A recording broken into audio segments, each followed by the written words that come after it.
dans un premier temps, les membres qui composent effectivement l'espace entrepreneuriat collectif. Nous avons Isabelle Dion, qui travaille avec nous depuis 1 an. On a aussi Abdelab Maher qui travaille avec nous aussi. Et depuis tout très, très, très nouveau, nouvelle recrue, la directrice générale Marie-France Baudry, qui commence ses nouvelles fonctions aujourd'hui même par l'activité de cette webinaire. Donc, ça nous fait bien plaisir qu'ils soient avec nous, qui composent cette équipe.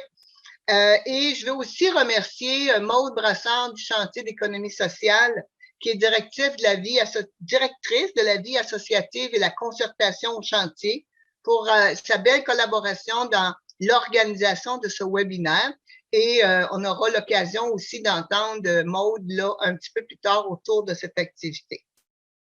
Ce qu'on veut faire par cette activité aujourd'hui, c'est de souhaiter vous faire connaître les différentes formes de partenariat possibles entre les municipalités et les entreprises d'économie sociale grâce à l'intervention de représentantes et de représentants d'entreprises collectives qui ont eu des projets, qui ont des projets actuellement d'économie sociale dans la région.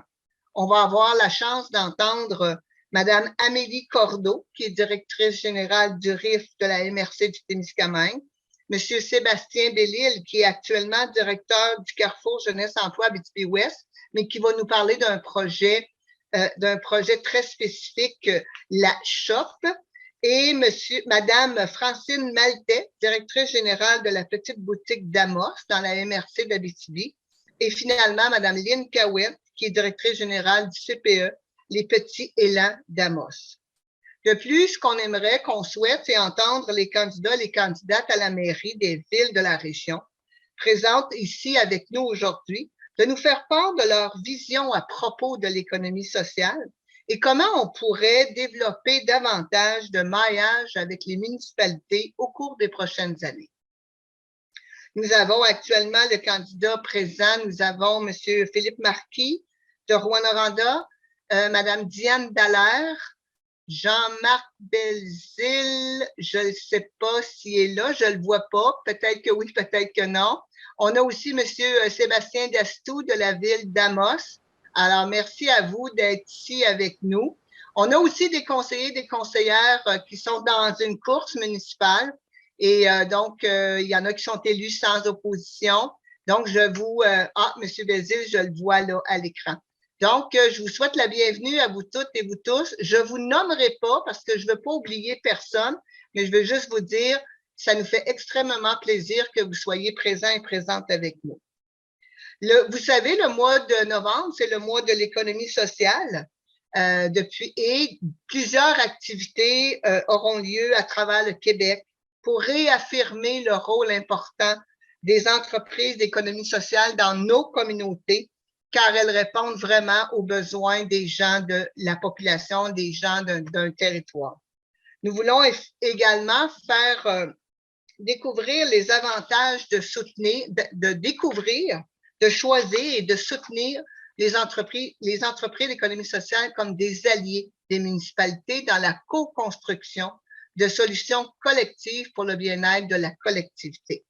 Tout au long de cette activité, c'est moi qui vais agir à titre d'animatrice et à aider Isabelle, bien sûr, là, si à un moment donné, vous avez des questions puis que je ne les vois pas, Isabelle va m'aider tout au long de cette activité-là de notre webinaire.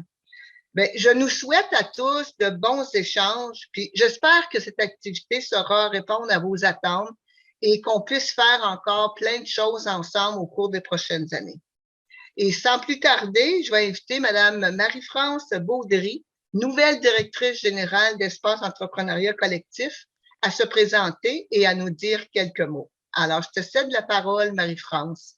Bien, merci beaucoup, Louiselle. Bonjour tout le monde. Je suis très, très contente d'être ici. J'ai à peine quelques heures derrière la cravate.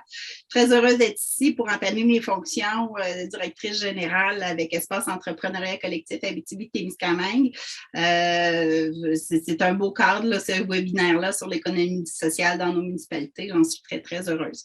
Je voulais vous dire que j'arrive avec une réelle volonté, j'arrive en poste avec une réelle volonté de collaboration et de travail d'équipe, donc je serai toujours ouverte aussi aux discussions sur les bienfaits de notre organisation dans notre milieu, tout ça pour le développement durable et solidaire de notre région. Donc, c'est ça, je serai toujours oui si vous voulez discuter. Pour moi, l'entrepreneuriat collectif représente une avenue non négligeable pour répondre aux défis qui se présentent devant nous. Je pense au contexte de post-pandémie et à celui de la rareté de main-d'œuvre qu'on parle beaucoup ces temps-ci. Donc, je vais être très heureuse dans un premier temps d'entendre la vision et les solutions des différents intervenants qu'il y a ici aujourd'hui à cet effet-là. Ça sera un bon début pour m'immerger dans mon nouveau poste. Autrement, je crois que nous aurons besoin de solutions innovantes et collectives pour faire face aux défis et qu'il est essentiel de considérer l'apport de tous pour renforcer notre qualité de vie et notre sociale en offrant des solutions pour une relance équilibrée. Donc, les entreprises collectives, selon moi, allient les visions économiques et sociales de notre société et savent répondre à des besoins bien concrets parce qu'elles sont ancrées dans leur milieu. Donc, c'est d'où l'importance de les valoriser et de travailler à leur essor le plus possible. Donc, j'ai donc très hâte d'écouter les propositions, les solutions qui vont être soulevées aujourd'hui pour alimenter nos réflexions futures d'organisation et puis pour bonifier le développement aussi de l'organisation. Donc, je veux remercier tout le monde qui va prendre la parole aujourd'hui. C'est très, très apprécié très précieux de vous avoir. Merci à l'équipe aussi pour l'organisation, dans le fond du webinaire. Moi, j'ai pas fait grand-chose. Je fais juste me joindre à l'équipe. Donc, et puis merci à tout le monde d'être là pour écouter et vous intéresser au sujet d'aujourd'hui. Donc, je vous souhaite un bon webinaire.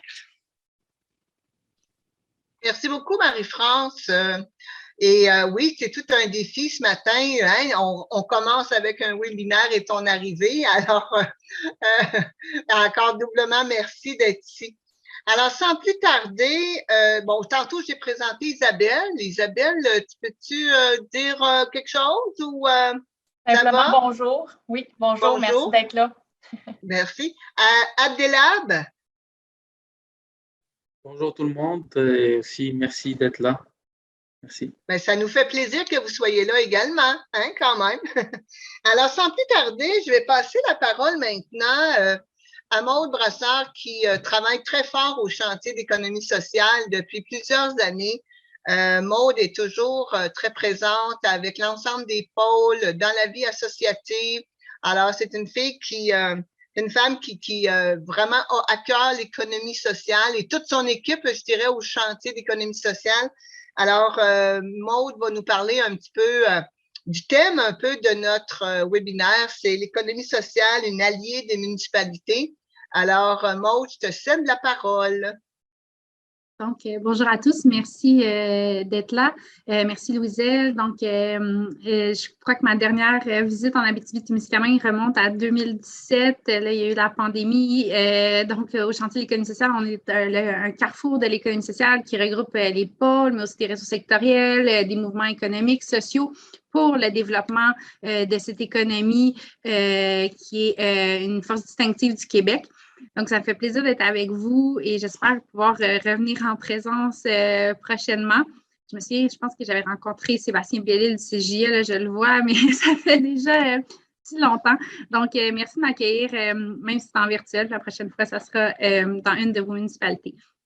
Donc, je vais projeter une présentation. Et pendant que j'y pense, dans le fond, au chantier de l'économie sociale, en partenariat avec les pôles, on a produit un guide d'action pour la campagne municipale de 2021. Je vais le mettre dans le chat. Donc, vous pourrez suivre en même temps que je présente mon PowerPoint, le guide plus détaillé qui est vraiment consacré aux élections municipales, aux municipalités, pas juste dans le temps des élections, mais pour plus tard aussi. Donc, je vais projeter mon écran.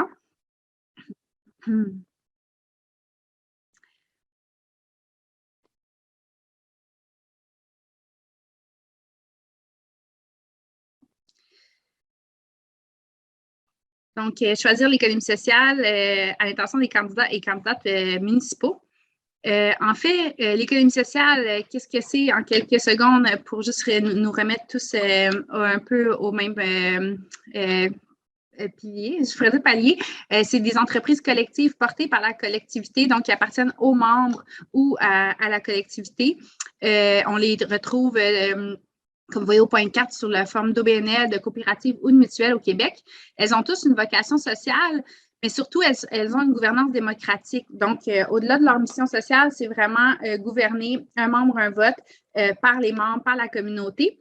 Et un autre, le point 5, un autre fait très important, c'est que l'ensemble des profits sont réinvestis dans l'entreprise ou dans la communauté. Donc, l'entreprise d'économie sociale fait des profits. La différence, c'est qu'elle réinvestit dans sa mission, dans la communauté, et c'est régi par la loi depuis 2013. Nous avons une loi en économie sociale au Québec qui, dans le fond, élabore ces principes. Et finalement, aussi, il est peut-être à noter qu'une entreprise d'économie sociale ne peut pas être vendue à des intérêts pécuniaires.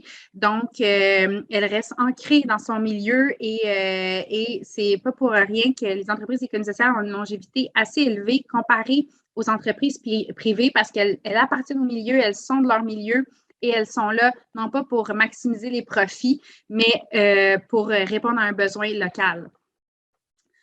Au Québec, on a un portrait statistique depuis 2 ans, donc c'est les chiffres de 2016, c'est plus de 11 000 entreprises, 13 millions de membres, au-dessus de 220 000 emplois. À noter aussi que 2 tiers des employés de gestionnaires sont des femmes, une présence paritaire des femmes sur les conseils d'administration, donc c'est vraiment une économie qui inclut l'ensemble de la population québécoise, que ce soit hommes ou femmes, et même jeunesse. On voit qu'il y a plusieurs administrateurs sur 5 est âgé de moins de 35 ans. Donc, c'est 47 000 milliards, près de 48 000 milliards de chiffre d'affaires. Donc, c'est plus gros que certains secteurs réunis au Québec, là, que ce soit l'aéronautique, les mines ensemble. C'est quand même vraiment un grand secteur quand on pense à toutes les entreprises. On peut vraiment dire qu'au Québec, avec le secteur public, le secteur privé, le secteur collectif est une force. Puis c'est un peu, on parle que c'est la force de l'économie plurielle du Québec. Puis c'est important de balancer l'équilibre entre les trois, que ce soit le public pour répondre aux besoins comme l'éducation, la santé, bien sûr, les entreprises privées pour différents motifs d'affaires, mais aussi le collectif qui peut être un peu soit comme le privé répondre à des intérêts, mais locaux, ou comme le public un peu avoir des services de qualité à proximité. Donc, on voit qu'il y a vraiment un équilibre entre les trois, fait l'équilibre du tabouret. Et c'est pour ça que pour les municipalités, pour les élus, je pense que c'est important. Au chantier, on dit souvent, il faut avoir le réflexe collectif. Donc, quand il y a un enjeu local, se poser la question, est-ce que c'est le public, le privé ou le collectif qui pourrait être la solution à l'enjeu local? Donc, c'est une façon d'illustrer la chose. En Abitibi-Témiscamingue, on vous a mis quelques logos que vous allez reconnaître là, de votre région, donc dans différents secteurs d'activité, parce que oui, l'économie sociale, c'est dans tous les secteurs d'activité ou presque. Donc, ce n'est pas un secteur, c'est un mode de développement dans tous les secteurs. Vous les avez ici par MRC. Je suis sûre qu'Isabelle pourrait vous envoyer la présentation après. Donc, un peu le ratio d'entreprise, le nombre d'emplois, est plus détaillé par MRC ensuite. Et fait intéressant à noter avec le dernier portrait statistique, peut-être que vous allez voir 0,8 Abitibi-Témiscamingue. C'est le nombre d'entreprises d'économie sociale est plus élevé que la portion de population ici, peut-être en fait, mon écran, excusez-moi, parce que il manque un petit bout. Mais en fait, c'est pour dénoter que dans des régions comme l'Abitibi-Témiscamingue, le nombre d'entreprises par rapport au prorata à la population est plus important que dans les régions des grands centres.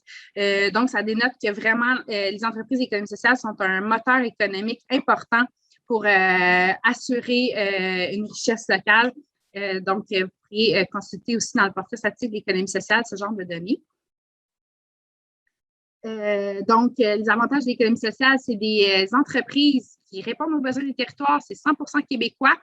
L'économie sociale, on l'a vu dans les crises économiques, résiste mieux à certains soubresauts parce qu'elle n'est pas cotée en bourse ou elle ne va pas prendre ses décisions seulement pour un intérêt pécunier ou pour maximiser les profits, mais plutôt pour des intérêts locaux ou des intérêts de sa population.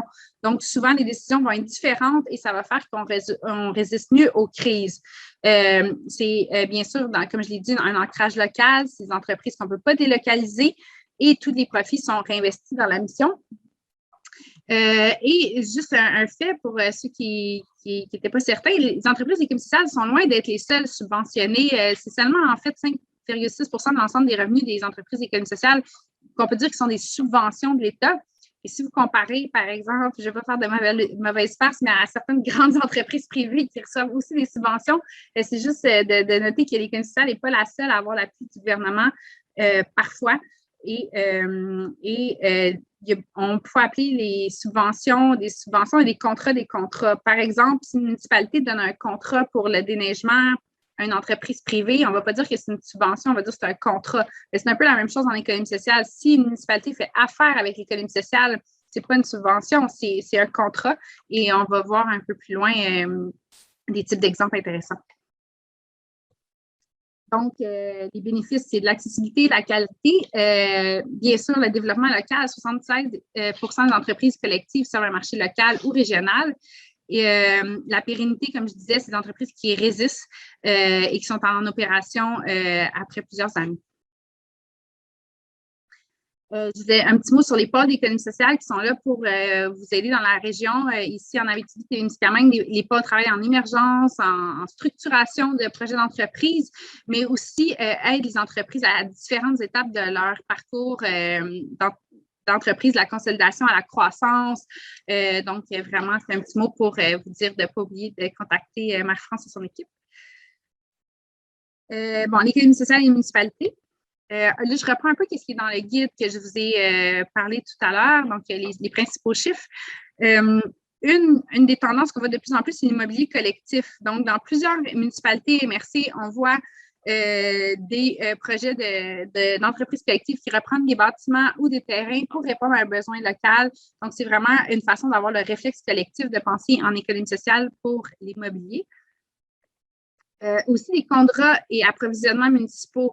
Je me souviens, dans la tournée des régions, j'avais visité une entreprise de Port-Cartier, par exemple, qui, tous les déchets, en fait, c'est ça, de cette île, les Port-Cartier étaient repris par une entreprise d'économie sociale qui faisait de l'insertion de personnes handicapées. Donc, vraiment des partenariats intéressants pour, créer de l'emploi avec une clientèle ciblée, mais aussi pour gérer localement de façon sans but lucratif un service municipal de cette façon-là. Mais contrat approvisionnement, on pourra en parler peut-être tout à l'heure avec d'autres exemples, mais je vois qu'il y a beaucoup de pôles d'économie sociale qui sont branchés aujourd'hui et qui peuvent parler de contrats qui ont réussi à avoir avec leur ville, leur municipalité. Il y a quelques exemples dans le guide aussi. Donc, ça peut être pour des fournitures, des services, des travaux, c'est tout type de contrats qui peuvent être passés entre une municipalité et une entreprise d'économie sociale. Et donc, le message, c'est un peu aussi des fois de ne pas juste regarder le plus bas soumissionnaire, mais de voir l'impact de cette entreprise-là dans la communauté et comment ça pourrait être payant de faire un contrat ou de l'achat public avec l'économie sociale. Donc, d'autres outils pour les municipalités ou MRC, donc ça peut être des partenariats d'affaires, comme on disait. Les municipalités peuvent aussi jouer un rôle en créant des fonds locaux. On l'a vu dans des villes, dans différentes villes du Québec, puis même il y a des candidats qui se commettent dans ce sens-là pendant la campagne. On peut faire des dons, des prêts de bâtiments de terrain à des conditions avantageuses. On peut faire des prêts de ressources humaines, des investissements conjoints. Donc, c'est tous des types d'actions qui peuvent être pris entre l'économie sociale et les municipalités. D'ailleurs, j'ai vu qu'il y avait des gens de l'Outaouais. Je voudrais souligner que la ville de Gatineau a même, dans la dernière année, fait une politique d'économie sociale pour assurer un ensemble de mesures en faveur de cette économie. Donc, je vous invite à vous renseigner sur la politique d'économie sociale aussi de Gatineau, qui est un exemple à suivre.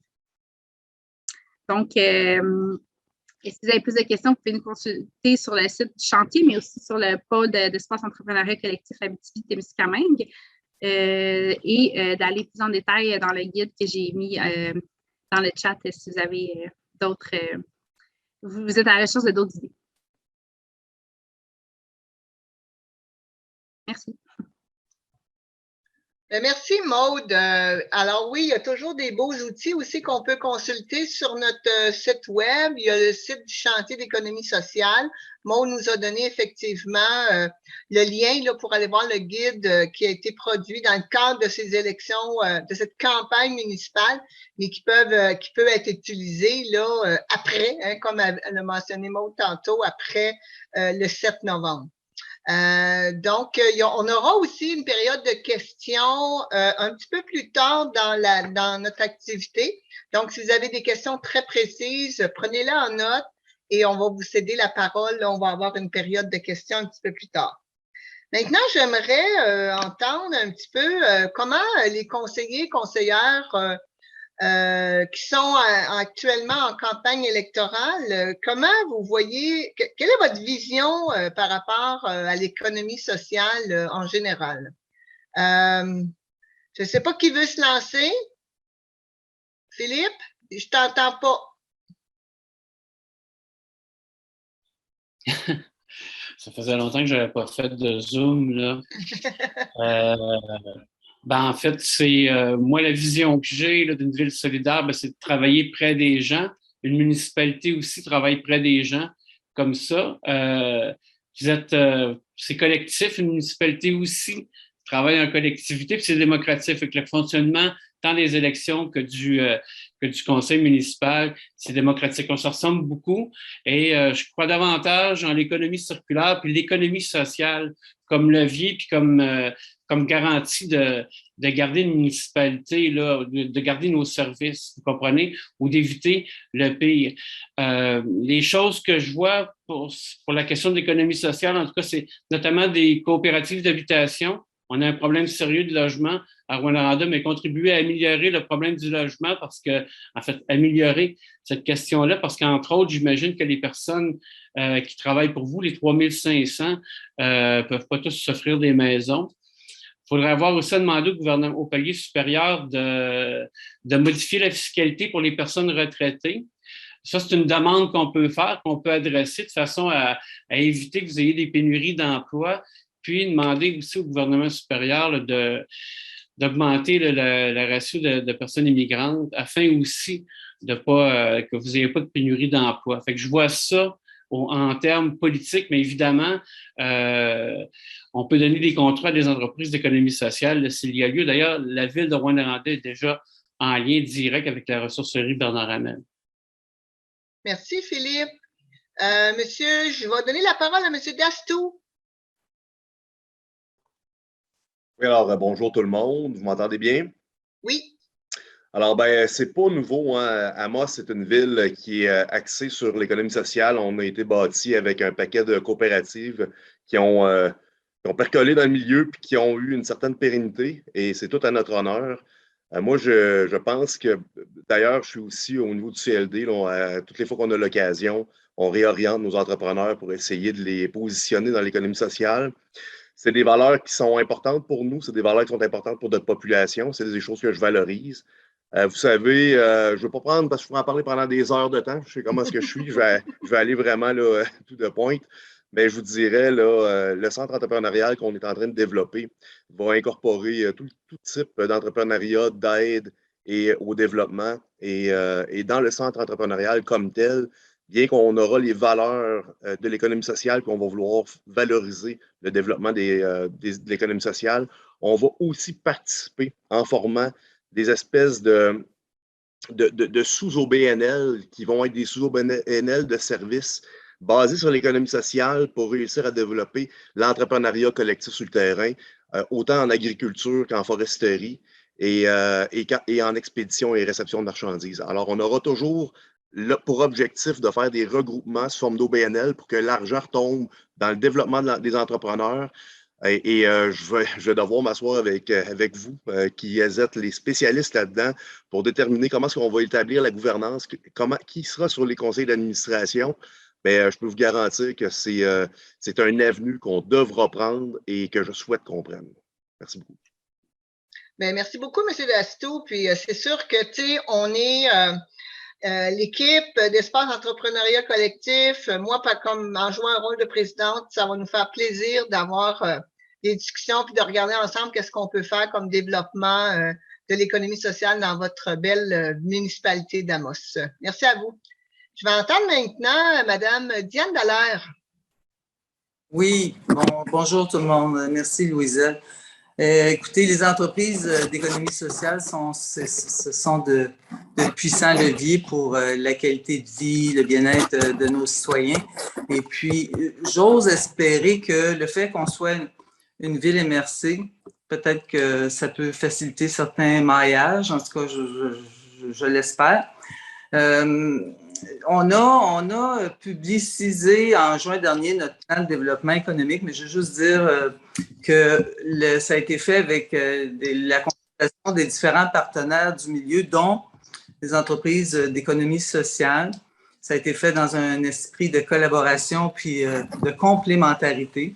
Alors, on est conscient, tout le monde est conscient que l'effort collectif est nécessaire pour préserver la qualité de vie et le bien-être des gens, puis répondre aux besoins.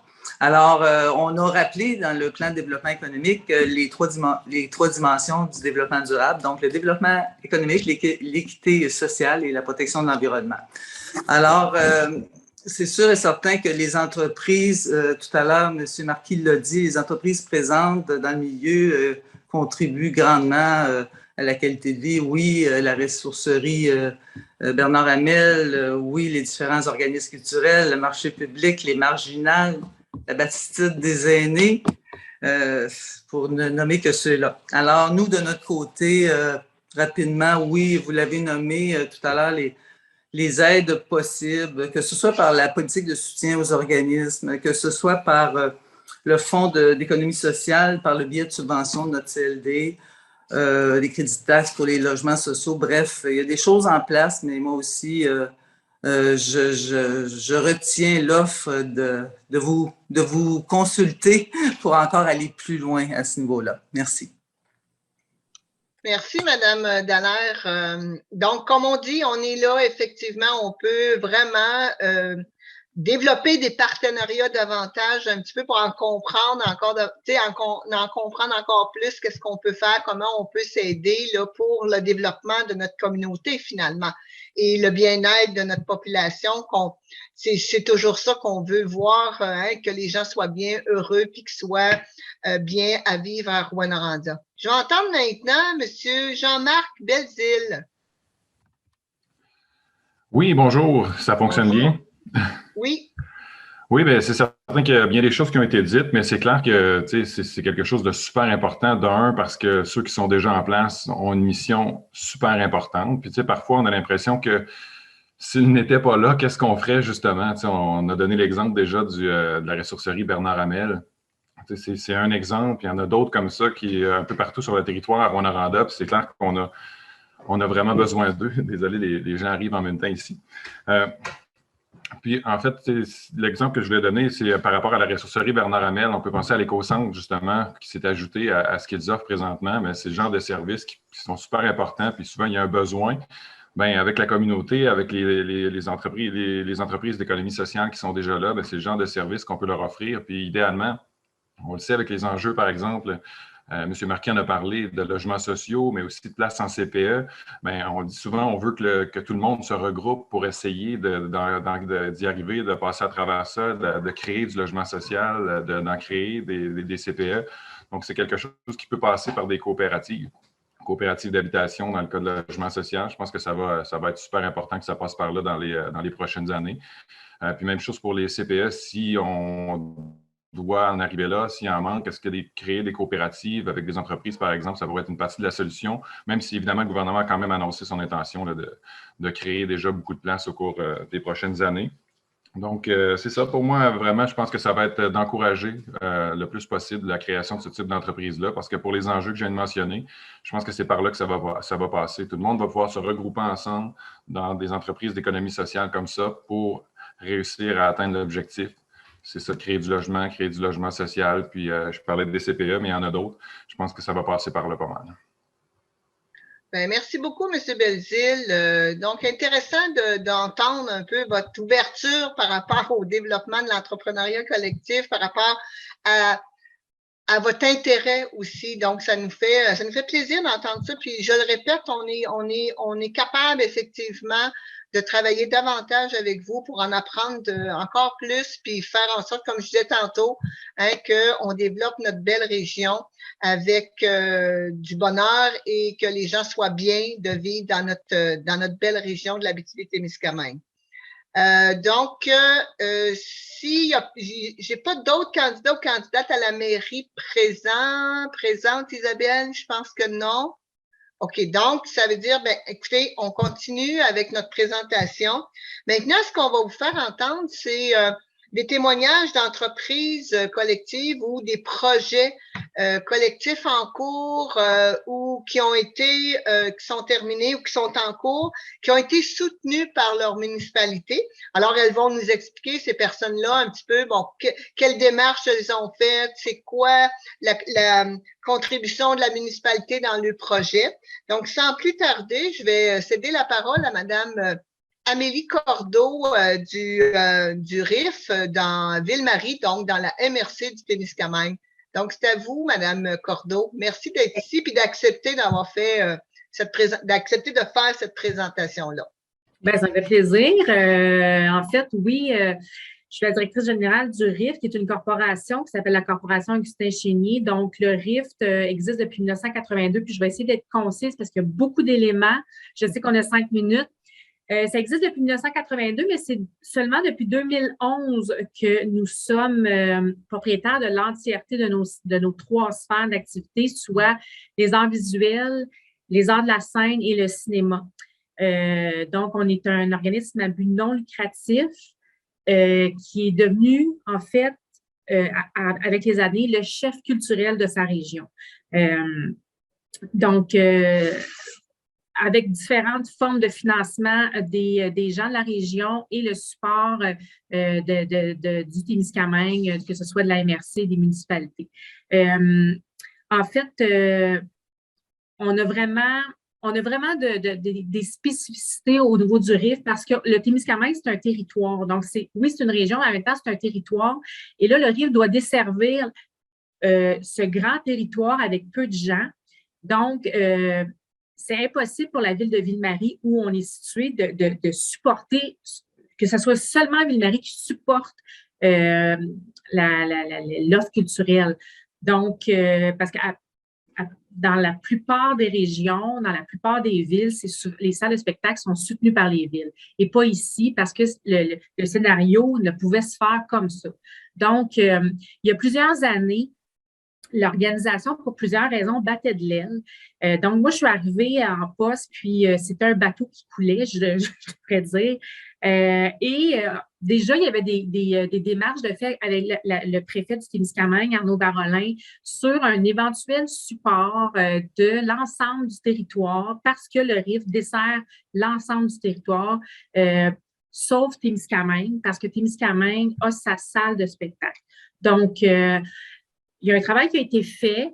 Ville-Marie a toujours quand même contribué au financement du RIF, mais finalement, il y a une motion qui a été votée en 2000, ça fait à peu près 8 ans. Une motion qui a été votée par tous les élus autour de la table, à la table des maires, à la MRC, pour offrir un soutien financier au RIF pour l'aider à se sortir la tête de l'eau.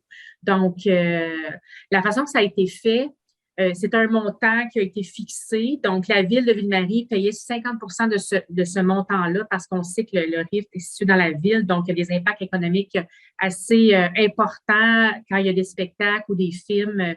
Donc, il y a des impacts économiques dans la ville de Ville-Marie. Donc, l'autre 50% était souhaité par les autres municipalités. Donc, il y a un calcul qui a été fait. Le calcul, ça a été on a calculé la fréquentation des gens à la salle de spectacle par municipalité avec le nombre de citoyens dans chaque municipalité. Et on a fait une moyenne des deux. C'est comme ça que le calcul s'est fait. Ce soutien financier-là n'était pas obligatoire et ne l'est toujours pas. Donc, c'est sûr que c'est pas un scénario idéal, mais par contre, ça nous a donné un bon coup de main et je dirais que la plupart des municipalités participent à ce soutien-là. Et là, ça fait plusieurs années, la situation financière du RIF, en fait, ça nous a donné juste un bon petit coup de pouce pour pouvoir, comme je disais tantôt, se sortir la tête de l'eau.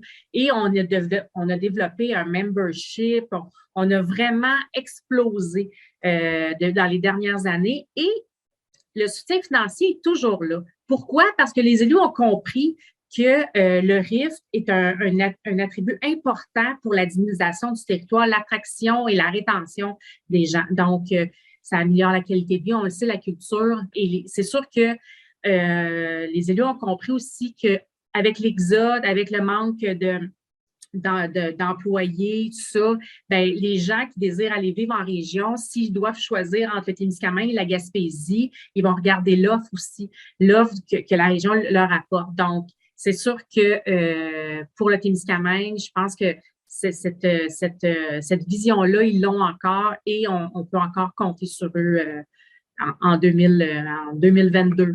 Fait qu'on est très contents. C'est un peu le topo du partenariat qu'on a.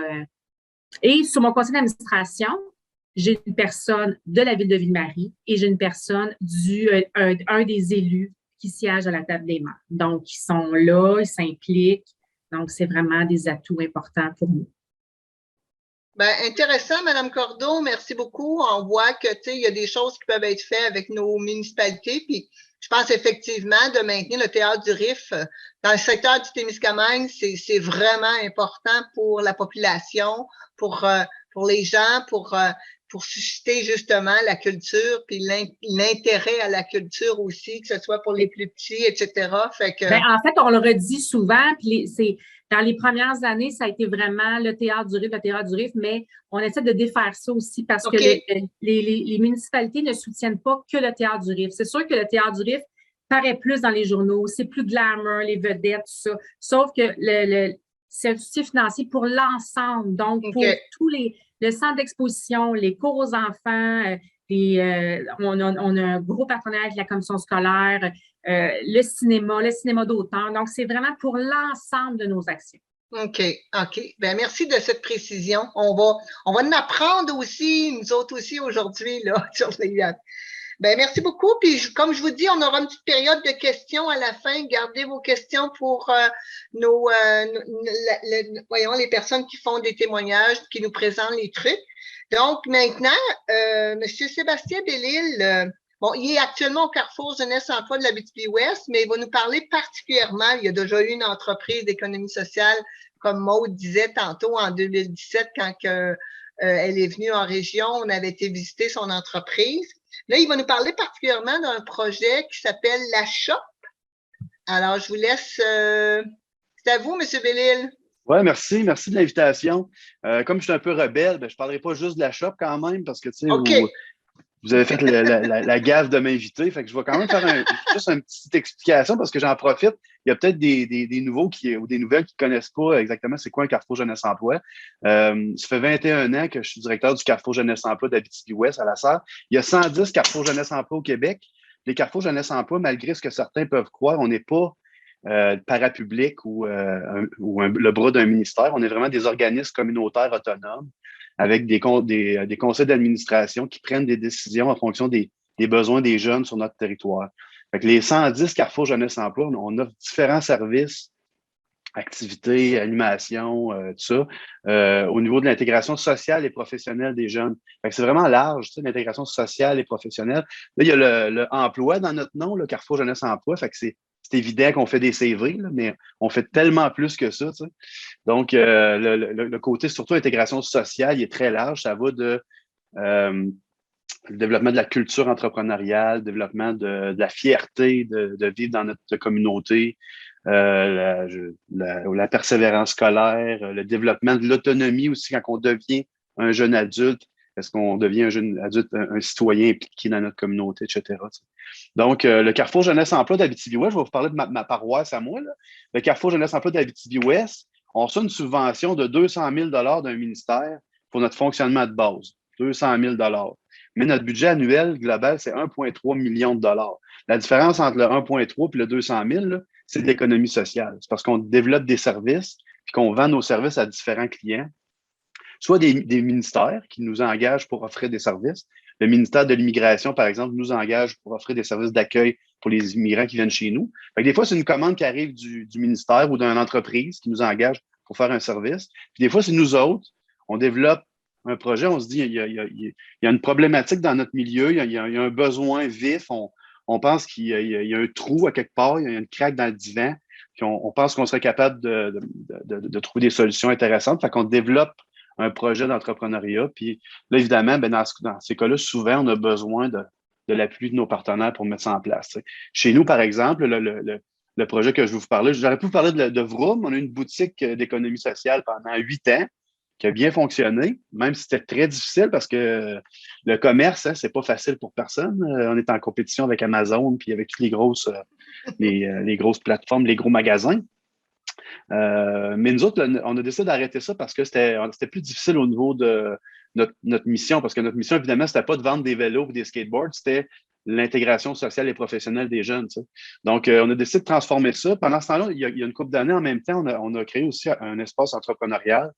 On sentait qu'il y avait beaucoup de jeunes, de plus en plus de jeunes qui ont le goût d'entreprendre, de créer quelque chose, mais il n'y avait pas vraiment d'espace pour eux. Donc, on a créé la Shop, qui est une communauté entrepreneuriale, puis on a commencé à accueillir dans un local des jeunes entrepreneurs qui étaient très isolés. Tu sais, ils faisaient ça dans leur sous-sol la fin de semaine ou la nuit. Ils ne parlaient pas à personne parce qu'ils ne connaissaient pas personne dans leur domaine. Ça fait qu'on a créé une espèce de petite communauté avec pignon sur la rue principale à La Sarre. Puis on s'est rendu compte qu'au-delà d'un espace de travail, là, sans que les enfants viennent jouer dans tes trucs, puis sans avoir aussi peut-être la tentation d'allumer Netflix et de regarder quelque chose. Tu sais. D'avoir un espace de travail, c'était positif, mais au-delà de ça aussi, il y a le sentiment de faire partie d'une communauté d'entrepreneurs puis d'échanger sur c'est qui tes fournisseurs, puis toi, t'es bon pour ton site web, tu peux-tu me dire comment tu as fait ça? Puis, fait qu'on a réussi à créer une communauté de même où il y avait sur place 7 ou 8 jeunes entrepreneurs, mais il y avait 30 ou 35 personnes membres de la communauté. Puis là, ça s'est élargi parce qu'on veut en faire un lieu public. On veut que ça devienne un espace que toute la population peut s'approprier aussi. Donc, maintenant, on offre, c'est un Fab Lab, c'est devenu un Fab Lab, un laboratoire de fabrication. Puis on a dans notre espace d'entrepreneuriat, là, on a des machines comme, on a un espace d'ébénisterie, on a des machines à coudre, des imprimantes 3D, on a une graveuse laser, on a des tours à poterie, tu sais, faut qu'on mélange plein de choses différentes. Fait que là, on offre des services aux entrepreneurs qui veulent venir créer quelque chose, venir faire un prototype, par exemple. Ils ont eu une idée de génie, puis là, ils disent, j'aimerais ça avoir un prototype en plastique pour pouvoir le montrer à mes potentiels clients. Ou un espace pour venir travailler puis réfléchir avec d'autres personnes. Mais il y a aussi des gens de la population en général qui veulent juste apprendre comment ça marche, ça, une imprimante 3D ou une graveuse laser. Dans ce cas-là, ils deviennent membres de la shop. Puis avec un tout petit coût, là, très minime, le plus minime possible, ben, ils payent, puis là, ils peuvent utiliser l'équipement, puis apprendre un petit peu à s'en servir. Puis après ça, s'ils ont une passion, puis ils trouvent qu'ils veulent vraiment se partir en affaires ou se lancer là-dedans, ils peuvent s'équiper puis le faire chez eux ou dans un autre local. Donc, on a fait un projet qui est un peu complexe quand même, tu sais, parce que là, on n'est plus dans juste faire un centre de tri ou quelque chose très qui est simple à comprendre. Ça qu'on parle, nous autres, d'esprit d'entrepreneuriat. Tu sais, c'est quoi l'esprit entrepreneurial? Comment on fait pour développer ça? C'est un petit peu plus flou. Fait qu'il y a des conseillers municipaux qui comprennent un petit peu moins bien c'est quoi que ça veut dire, ça, l'esprit entrepreneurial. On pense qu'on a un impact aussi sur la fierté puis sur le sentiment d'appartenance parce qu'on a un équipement qui est intéressant, puis qui est beau, puis que les gens sont fiers de venir là. Ça aussi, le sentiment d'appartenance, c'est flou, hein? C'est dur à mesurer. Quand on vous dit à la fin de l'année, là, Ça a rapporté combien le sentiment d'appartenance en Abitibi-Ouest? C'est plus dur à chiffrer un peu, hein? Fait que je comprends qu'il y a des je fais des blagues en parlant de conseillers municipaux parce que je suis un conseiller sortant. J'ai fait 3 mandats comme conseiller municipal à la SAR, puis je me suis pas représenté, là, mais on parle aussi de créer des liens puis de favoriser le tissu social. Nous autres, on pense que quand on a un espace comme ça, les gens se rencontrent puis peuvent découvrir des personnes qui pensent différemment d'eux autres, puis se rendre compte que c'est possible de penser différemment, mais de collaborer, puis de s'entraider aussi. Puis je pense qu'on le voit actuellement, comment c'est important pour les êtres humains de se côtoyer, puis de se rencontrer, puis de rencontrer des gens qui pensent différemment, mais qui ont le droit de penser différemment, puis d'être capable quand même de vivre avec eux autres. Fait que tous les comportements pro-sociaux aussi, comment on peut faire pour développer ça dans notre population. Tu sais. Fait que ça, des affaires étranges un peu qu'on offre. Fait que quand on va voir la municipalité pour lui dire, ça vous tente-tu de nous aider à développer les comportements pro-sociaux, puis développer la culture de l'apprentissage ou l'esprit entrepreneuriat, tu sais, c'est flou un peu, puis c'est bizarre, mais ça doit se calculer. Il doit y avoir un économiste à quelque part dans le monde qui a calculé comment ça vaut, ça, quelqu'un qui a développé son esprit entrepreneurial. Mais entre-temps, des fois, c'est une question de confiance. Tu sais. Fait que c'est important qu'on soit proche, les entreprises d'économie sociale, qu'on soit le plus proche possible de nos élus pour qu'ils puissent nous faire un petit peu confiance, parce que des fois, on dirait que les indicateurs financiers, c'est plus difficile à trouver. Peut-être que Philippe pourrait nous trouver des indicateurs financiers là, dans le domaine social. On va demander à Maude aussi. Elle doit connaître quelqu'un au chantier, sûrement, là, qui pourrait nous aider là-dedans. Là, c'est ça. Fait que, on offre des services pour développer la qualité de vie dans notre population. C'est sûr que des fois, on est un petit peu, on peut être perçu comme en compétition avec le privé, mais c'est vraiment quelque chose de complémentaire, de tout à fait complémentaire. Nous autres, on est en collaboration constante avec plein d'entreprises privées qui nous donnent même des contrats pour offrir. On a développé, par exemple, une campagne de notoriété là, pour faire connaître nos employeurs à l'extérieur de l'Abitibi-Ouest. Fait qu'on est un service aussi de communication pour eux autres dans ce cas-là. Mais donc, on n'est vraiment pas en compétition. Puis je pense qu'il y a un travail à faire vraiment pour sensibiliser les élus parce que c'est pas juste une ressourcerie, là, justement. L'économie sociale, c'est beaucoup plus large que ça. Puis on peut changer le monde, là, nous autres, si vous nous faites confiance un peu plus. On a besoin de votre confiance pour changer le monde. On va regarder ça, M. Bellil. On va changer le monde. Ça, on est capable de faire ça, je suis certaine. Oui. Ben, d'autres, on le fait, mais une personne à la fois. C'est plus long un peu, mais on le fait. Hey, merci beaucoup. C'est un fichu beau. C'est un beau projet. C'est un beau projet collectif que j'appelle, là, parce que ça regroupe plein de monde. Fait que, puis échanger, d'être en discussion, d'échanger, fait que c'est quand même, c'est nécessaire aussi dans notre population. Ben, merci, c'est super intéressant. Je vais passer maintenant la parole à Madame Francine Maltais de la petite boutique d'Amos, qu'on connaît probablement tous et toutes. Alors, Madame Maltais, je vous vois. Ah, je viens de vous voir. Bonjour, Madame Maltais. À vous la parole. Je vous entends pas. Votre micro est fermé.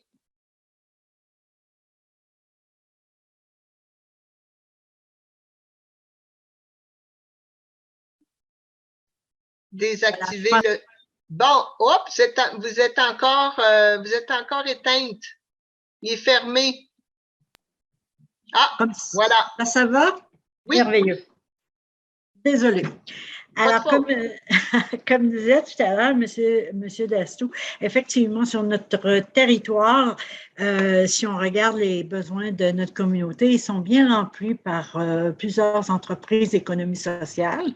Nous, ici, à la petite boutique, ça fait depuis 20 ans qu'on a pignon sur rue et on offre à la population, évidemment, une ressourcerie. On offre à la population de la MRC d'Abitibi des articles de seconde main. Évidemment, on est choyé, on reçoit beaucoup de belles choses. Donc, on peut offrir à nos clients de beaux articles de seconde main. Quand je parle d'articles, c'est qu'on n'est pas seulement au niveau des vêtements et des chaussures, mais on a aussi ce qu'on appelle notre section bazar, qu'on peut à peu près retrouver, tout ce qu'on peut retrouver dans une maison. Effectivement, vous disiez, bon, la petite boutique est connue. Oui, je pense que la petite boutique est connue et a aussi une bonne réputation. Elle est reconnue aussi depuis 2003 au niveau de la MRC d'Abitibi dans son plan de gestion matières résiduelles. Ça a été quelque chose qui a été, je dirais, presque spontané quand ça a été le temps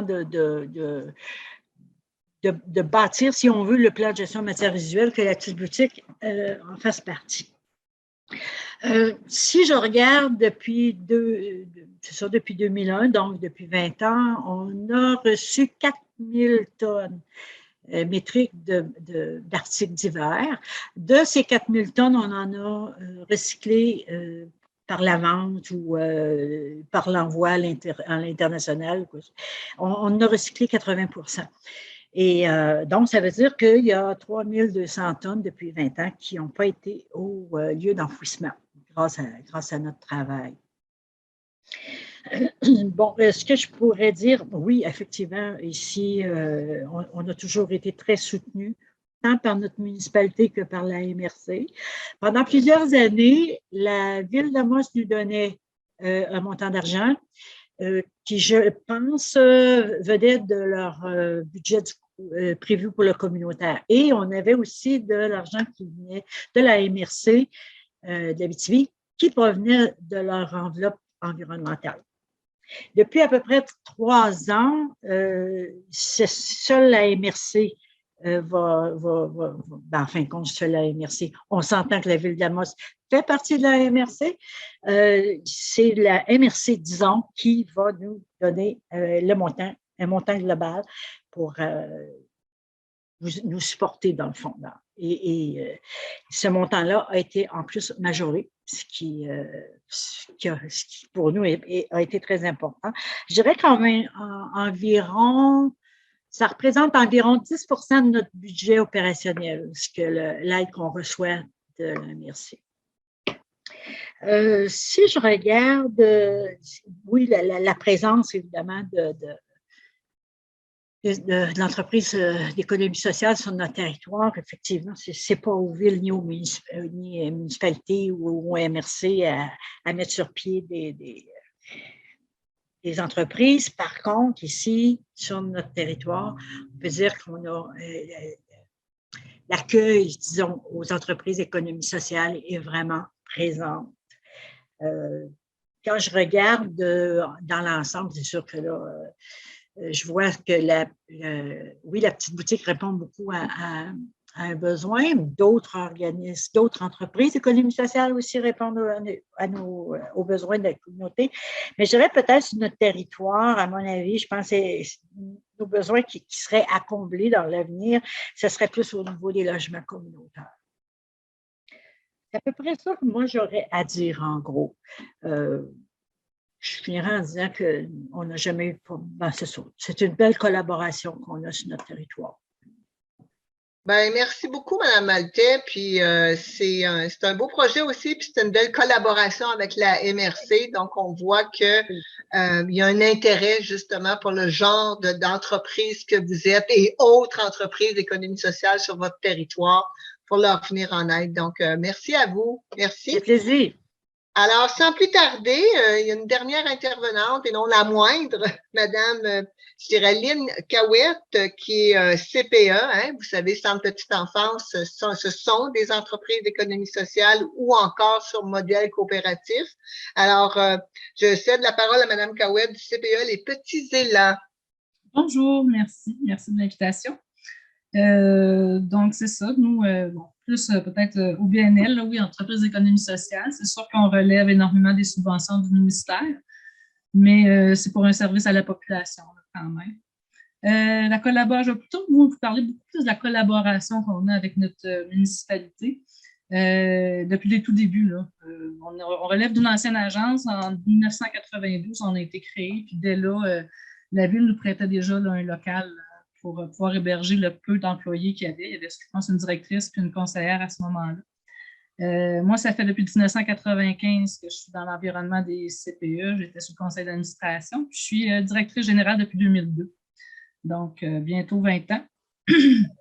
Quand mon arrivée en 2002, déjà là, dans le projet de construire une installation, la Ville nous a donné le terrain sur notre première installation. Un terrain qui était de forme irrégulière, là, mais qui était une ancienne rue. Mais dès là, la Ville a dit oui, on vous offre le terrain là, à titre gratuit pour pouvoir implanter la première installation. Suite à ça, en 2008, on a fait une deuxième appel de projet pour notre deuxième installation. Et encore là, la municipalité, nous, après avoir eu des recherches infructueuses pour l'achat de terrain, c'était quand même un gros investissement pour une corporation pour partir une installation. Fait que, en 2008-2009, la Ville aussi a mis la main à la porte pour trouver notre deuxième terrain qui est situé près du Parc Lyon. Là aussi, on avait quand même une dérogation à faire parce qu'il y avait une partie qui appartenait à l'évêché. Et la Ville a tout fait les démarches, en fin de compte, pour qu'on puisse avoir 200 pieds. L'évêché nous le lègue là, à titre gratuit aussi. Et présentement, là, je vous annonce une primeur là, ce matin. Là. Donc, le ministre est parti en appel de projet continu. Alors, le CPE d'étudiants va se porter volontaire pour des projets pour ouvrir M. Nollet m'a parlé de 3 installations, M. Dastou. Donc, c'est ça qu'on va participer, malgré la pénurie de main-d'œuvre, on va participer à un appel. On va faire un appel de projet là, au ministère et la Ville est déjà en démarche pour nous offrir entre 1 et 3 terrains à titre gratuit là, pour qu'on puisse développer des places en garderie. Donc, c'est un manque énorme dans notre MRC. Et du même côté aussi, j'ai eu une rencontre ce printemps avec le conseil pour essayer de trouver des solutions face à la pénurie de places. On a parlé des responsables de garde en milieu familial. Dans le fond, le conseil a maintenant compris comment fonctionnait tout ce beau réseau des places subventionnées. Et la Ville s'est aussi portée, là, pas portée, je ne peux pas le mot porter, mais a pris la décision de venir en aide aux requérantes en milieu familial par un incitatif financier. Donc, chaque personne qui va vouloir ouvrir un milieu familial sur le territoire de la Ville, pas de la MRC, mais de la Ville, reçoit un incitatif financier là, pour aider au démarrage de cette petite entreprise. Il y a aussi le fait que notre Ville n'a aucun... ça, c'est aidant parce que moi, j'en parle avec d'autres municipalités au Québec. Là, notre Ville n'a aucune restriction face au service de garde. Donc, une personne qui va rester sur la rue Cossette ou sur la première avenue où il n'y a pas de règlement qui empêche une requérante d'ouvrir un service de garde, à moins que nous, on trouve que c'est une place qui n'est pas sécuritaire. Là. Donc, ça, c'est une belle façon de reconnaître la garde en milieu familial et la garde en installation aussi. On peut ouvrir dans à peu près n'importe quel quartier. Je ne sais pas où seront les prochains à suivre dans les prochaines années. Fait que ça, c'est un beau partenariat qu'on a avec la Ville. On a aussi congé de taxes. Ça, c'est très aidant pour une corporation comme la nôtre, parce que nos bâtiments sont quand même des bonnes valeurs monétaires, mais on ne reçoit pas d'argent du gouvernement pour payer les taxes. Donc, on peut à ce moment-là essayer de réinvestir dans nos bâtiments là, pour les garder jeunes et en santé, comme on peut dire. Donc, tout ce beau partenariat est là depuis le début et c'est bien parti pour une belle continuité là, avec les dernières discussions que j'ai eues avec les représentants de la Ville. C'est énormément apprécié là, de la part d'un CPE là, pour offrir des places de garde de qualité dans n'importe quel des milieux, parce que nous, on est bureau coordonnateur pour notre MRC aussi. OK. On gère 443 places en milieu familial. Isabelle est sur mon conseil d'administration. Ben, écoutez, encore... Pardon? J'ai été client plusieurs années. Oui. Sébastien aussi, d'ailleurs. C'est ça. Ben, encore là, on nommer le nombre d'enfants qui sont passés depuis 20 ans. Je sais pas. Non, ben oui, hein? Ben, on voit encore effectivement que des collaborations, des partenariats avec les municipalités, avec les MRC, c'est des choses qui sont possibles. Puis moi, ça me fait plaisir d'entendre vos témoignages aujourd'hui, de voir qu'effectivement, il y en existe des liens, il y en existe des partenariats à la municipalité. Puis peut-être qu'on peut en développer d'autres. Moi, en tout cas, ça me fait vraiment plaisir de vous entendre. Il est déjà rendu 13h01. Puis là, ben, je vais vous dire merci à vous 4 pour vos témoignages. Mais s'il y a quelques questions là de vous, présentes, la parole est à vous. si vous avez une question pour l'un ou l'autre, ou encore les candidates à la mairie, c'est à votre tour. Maude, est-ce que tu aurais-tu quelque chose à ajouter, toi, avec ce que tu viens d'entendre, ou ça te fait-tu plaisir d'entendre ça ce matin, ce midi? En fait, non, je trouve que c'est une économie qui vous appartient, qui appartient à tous les citoyens qui habitent. Donc, moi aussi, j'étais sur un CATPE, puis tu sais, ça nous tient à cœur. Là, donc, je trouve que c'est des bons porte-parole que vous avez. Félicitations. Et donc, non, mais s'il y a d'autres questions aussi, plus sur l'économie sociale, je peux peut-être participer à y répondre aussi. Je ne vois pas de main levée, je ne vois pas de questions dans le chat non plus, Isabelle. Sinon, je vois un commentaire. Merci pour votre belle activité. Écoutez, merci beaucoup pour l'organisation. C'est Philippe qui nous envoie ce petit message-là. On a eu d'autres aussi. Écoutez, s'il n'y a pas d'autres questions, moi, ce que je veux vous dire en terminant, c'est encore merci d'avoir participé à cette activité-là. Dans le cadre du mois de l'économie sociale, on trouvait important effectivement de faire une réflexion, un début de réflexion avec les candidates à la mairie. On vous le dit, on est là. Si vous avez besoin qu'on se parle davantage, ça va nous faire plaisir, l'équipe d'Espace Entrepreneuriat Collectif. Je pense qu'on est capable de faire des belles choses. Puis on est complémentaire à l'économie, je dirais. Il y a le privé, il y a le public, mais l'économie, le social peut être effectivement aussi super important pour le développement de notre région, pour nos collectivités. Je pense qu'on est toutes capables, effectivement, d'avoir notre place là, pour le développement et le bien-être de nos communautés. Moi, je vous dirais, avant qu'on se quitte, merci Maude d'avoir accepté d'être avec nous aujourd'hui. Ça nous fait toujours plaisir. Encore merci à vous toutes et tous d'avoir été là. Et ce que je veux vous dire, c'est bonne chance là, dans votre campagne électorale qui se termine, dernière semaine de campagne électorale. Puis je dirais le message de fin, c'est ne pas oublier d'aller voter le 7 novembre, c'est super important. Puis on vous souhaite la meilleure des chances, là. Puis au plaisir de vous revoir dans un autre contexte, possiblement en présence, qu'on souhaite éventuellement avoir d'autres activités. Puis on va aussi continuer à vous inviter à participer à nos différentes actions, activités qu'on peut mener avec l'arrivée de Marie-France, Isabelle, Abdella. Donc, on aura à se revoir là, au cours des prochains mois, l'année prochaine, parce que 2022 est quand même pas si loin que ça. Mais je vous dis encore merci beaucoup d'avoir été avec nous à cette activité webinaire dans le cadre du mois de l'économie sociale. Puis, je vous dis bonne fin de journée. Bonne fin de journée, puis encore merci. Merci, c'était très intéressant. Merci beaucoup à vous, ça nous a fait super plaisir. Donc, bonne fin de journée. Merci.